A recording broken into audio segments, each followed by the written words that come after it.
someone has never seen anything you've directed before, what is the first thing you'd like them watching and why? I think maybe to watch, that's a good question.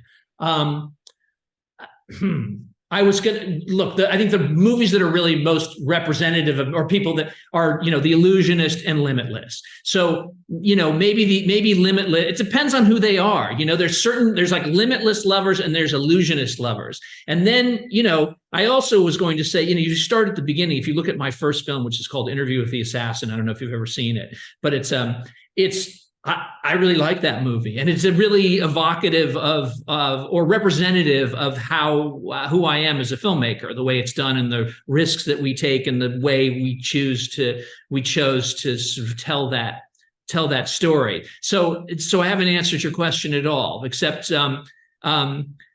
maybe Limitless. Which of your films changed the most in the editing room in ways you didn't expect? There isn't really. They were pretty much as they were conceived.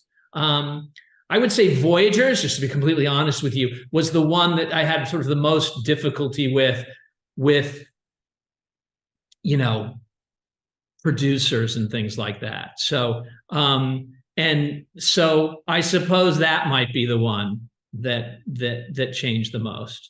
So I'm still proud of the film and I'm proud of that cast and things like that, but that got moved around. That is the one that changed the most, actually. That's all coming to the thing. Yeah. Not to devote too much time to it, but was that because people wanted you to focus on other things, or were you trying to hit a rating, or Partly we were trying to hit a rating. Suddenly we were like, why are we getting an R rating for this? And they wanted it to, because there were so many young people in it, they wanted it to appeal to young people. So we changed some things. And partly because the concept of that voyage is a concept of exploration, at least as it was in the written script. And nobody could sort of deal with that. They wanted it to be like, well, the planet is dying, and so we have to flee the planet. And so, which was like, why? We know that story already. Why do we care? This is what's happening. Why can't we just be in space? Maybe that's why, or maybe it's because it became like imperative for some reason to sort of create this whole, I don't know, to explain too much. And I didn't do as much as was wanted, but I think any of it was too much. Yeah, I also think that it's interesting because I also think that sometimes explaining less is better because the people's imagination is always going to be more powerful. Right. You take your movie to preview screenings and people are like, well, I don't understand why they never told us why they were leaving. It was like, does that matter that we never told you that? And so, but then people are like, well, we should tell them why, because they said, which I don't actually think that just because they have the question doesn't mean that sometimes it's okay to have a question, Yeah, there's the difference between, I don't want to say there's a difference between producers and artists, but anyway. Well, but there's also a difference between like confusion and ambiguity and holes in a plot. There's different things where sometimes they get all lumped together. It's like, it's okay that it's like left unsaid or it's withheld or something like that. Listen, anyway. I completely agree. So jumping into why I get to talk to you, what was it about this story that said, I have to make this? Well, I actually had been looking to make a movie that was set in nature, where the wilderness and where the natural world was almost a character in it. And so this was definitely that. And then I also like this story of this woman who had kind of where the past comes back to haunt the present, where it's like, what if the person that she loved the most turns out to be a monster? What do you do with that? And in her case, she put it in a box and she buried it and she never dealt with it again. And does that work? Maybe that works. And for her, it almost does work. And then it all comes, crashing down and falling apart. So I was interested in that story of, can this woman and can anybody change the way they were shaped as a child? Can they free themselves in her case? Can she free herself from the trauma of her past? Or can any of us change who we are in a substantial way and become the person that we want to be. When you are making a movie based on a popular book, do you sort of accept that there's just going to be people that don't like what you're doing because you're deviating somehow from the book? Or do you sort of like, do you know what I mean? Because I do. Like, yeah, like, so I'm just curious, what's your mindset when you're making something like this? Do you sort of just have to accept that there's going to be certain people that don't come along for the ride? You know, I don't think I ever accept that, but I do know that that's the risk, that there are people that are, you know, they have, look, the readership, the whole readership, like from the get-go, they have their own images of what the actors look like, how the scene unfolds, whatever it is. And so in a way, I want to understand that. And I have my own images as well, which is sort of what I'm building off of. And I hope that somehow, like with an honest kind of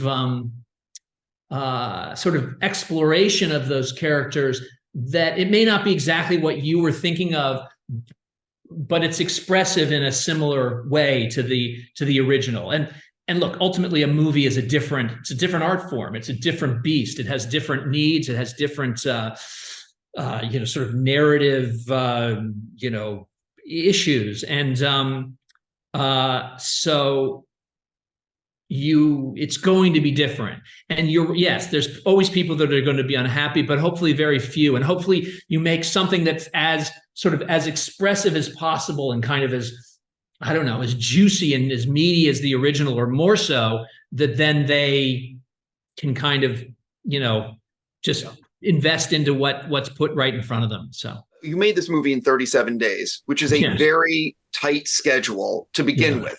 But then you decided to film in very remote places that were so off the beaten path. At what point of the shoot were you like, what the F was I thinking? Well, I mean, I'm like experienced enough and old enough that I knew what I was getting into. They really, when you shoot in like the woods, where they want you to shoot? They want you to shoot like at a ski resort where where there's a parking lot right next to, some woods. But I was looking for forests and wilderness that felt like pristine or even primal, that had kind of like that mysterious quality to them, that they'd never been logged before, that they were untouched. Because I thought just thematically that was important, and somehow visually that we needed to have the proper representation for that. And so we found it, and they were remote, as you said. And I always think that it was worth it. It was brutal. It was really hard, and we did crazy things. We had to have like our equipment helicoptered in to certain remote locations. The helicopters couldn't even land. They had to like lower it like on a cable, with a cargo net with the equipment inside, like just on the edge of a riverbank. And like there was only, 15 feet of like a rocky riverbank for them to land their stuff on. It was tough, and the crew worked really hard, and I'm like, indebted to the crew for their hard work, but they pulled together and they did it. And the cast also hiked into places, and no amenities, no dressing rooms, no toilets, even in certain cases, or no. And, and it was rough, and we had to adapt to that. And unfortunately, the schedule was longer. And then for whatever reasons, because of COVID and things like that, which was going on as well, they started like just running out of money, and we had cut days. And so, as a filmmaker, it makes you very nimble. You have to adapt, and you're like, okay, we thought we were going to shoot it like this, but we're going to actually find a more interesting, simpler way to do it. That often is more interesting. So, yeah, I think every filmmaker I've spoken to said that the overcoming the adversity of making a movie can sometimes make your film better, because you're forced to creatively find, ways to solve your problems. Yes. If it doesn't destroy it, hopefully it makes it better. Exactly. So either option is on the table.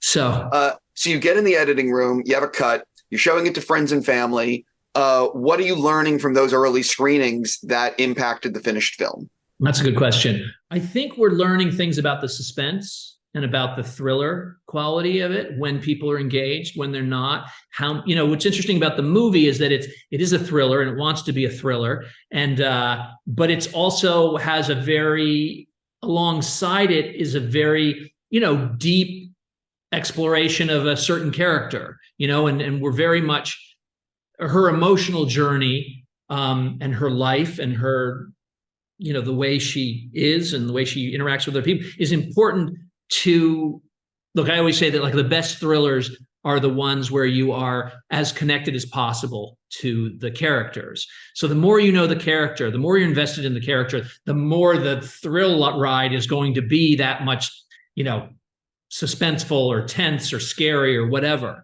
And so I think there's a lot, so it was learning that balance of how much character, how much character could we get away with, or how much could we take out and still get what we wanted? How much do we have to have in? How much was too much? That sort of thing. Did you end up with a lot of deleted scenes? We did, actually. We did. Yeah. Is it like 10 minutes or like more like 25? No, it's like maybe like 10 minutes of scenes. Oh. And it's often because we had a lot, I think a lot of it was in the beginning,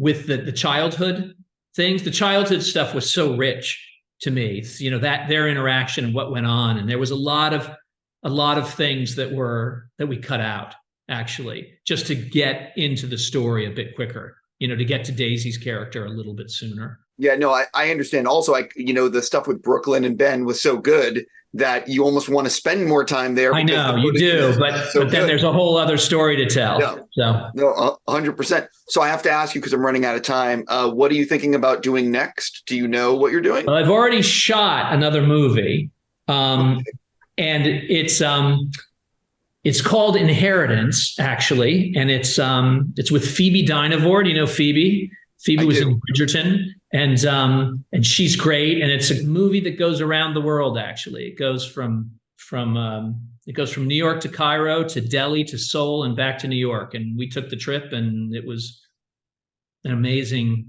adventure. It's so funny because I stalked your Instagram last night, and I saw these pictures from where you were. And I was like, what was he doing in all these places? I know. We were keeping it a secret. We're just in the middle. We're selling the movie right now, and the movie's done. But and so we were keeping it we had this idea that we were going to keep the movie a secret while we were making it, which we did.